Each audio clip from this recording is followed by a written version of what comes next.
इस छोटी लड़की पर हमेशा उसके विकृत परिवार की नजर रहती है। हर रात उसके माता पिता दरवाजे के पीछे छिपकर अंदर झांकते हैं। उन्होंने दीवार में कई छोटे छोटे छेद भी कर दिए। जब लड़की दौड़कर उनसे पूछने गई तो उन्होंने इनकार कर दिया।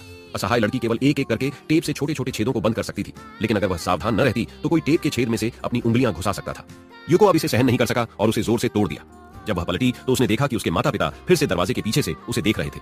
युको उनके कारण लगभग पागल हो गई थी। उसे दरवाजे और खिड़कियां बंद करनी पड़ी और खुद को कमरे में बंद करना पड़ा।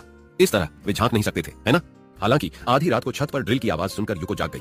उसके परिवार ने सचमुच उस पर नजर रखने के लिए हर संभव प्रयास किया। युको अब इसे बर्दाश्त नहीं कर सका और उसने एक पेचकस लिया और उस पर जोर से वार कर दिया।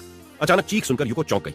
अगले दिन परिवार आराम से नाश्ता कर रहा था और युको ने अपने पिता से पिछली रात जो हुआ उसके लिए माफी मांगी, लेकिन उसके पिता ने कहा कि उसकी आंख सिर्फ एक मुर्गे ने नोच ली थी। उसके भाई ने यह भी बताया कि बास्केटबॉल खेलते समय उसका हाथ टूट गया था और इसका उससे कोई लेना देना नहीं था।